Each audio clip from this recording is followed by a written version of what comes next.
kubyekeye niko nimvira ku mazina aha aho kwandika izina umuntu yo kwandika ko alias Mukombozi. Hanyuma ikindi nacyo nagira mbaze ni nkuko tuba dufise nk'ama conference de presse muri kino gihe kwiyamamaza bitaratangura, mbe kuri table inyuma yacu twokoresha izi foto zacu cyangwa zo dutanguye kwiyamamaza n'amapaji yacu nk'iza Facebook turashobora gushyirako izi foto zacu nkuko imigambo ishyirako embleme zabo ku mapaji yabo. Hanyuma icyanyuma nacyo nagira mbazi nayigize kumva sinzi ko ari byo yuko iyo uri kuritoza hanyuma bigashika ukagira urubanza muri leta par exemple ari ibintu wikwagiriza ishobora gutuma no mu matora utajyamo, sinzi ko ari byo.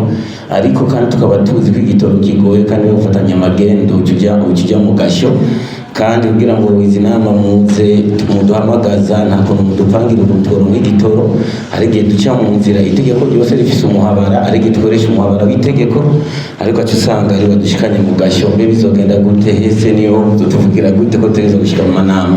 Murakoze cyane.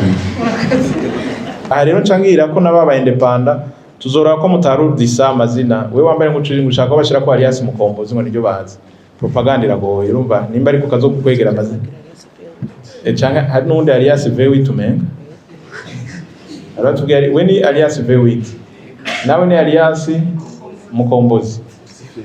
Bon ntaravyibagira, murabona ujya mufaso nicaye hajya iyi nama iheze swat uyu munsi canke ejo abanza tugire simulation muganda babwije tugasanga bitwa kujya espace turabikurako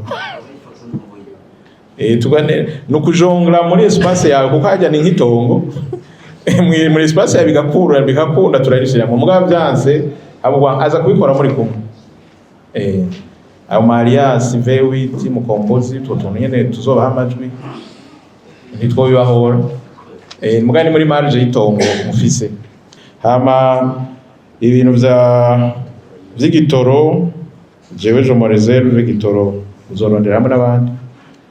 La fois passée Pierre yari asabye yuko ba traitement un peu spécial kugira abantu bazoshire kuja mu gitoro, nsubiramo inyishu ministre wa intérieur yatanze, yavuze atazovugana n'abasogera ama société gérée gitoro baraye ko ba traitement spécial pour les candidats en compétition baye nk'aho ndimo kiri mu ndaya Republique. Ico ni kibazo cy'igihugu tuzokirabira hamwe n'abandi ibishoboka, ariko ça fait partie des contraintes zibe turimo.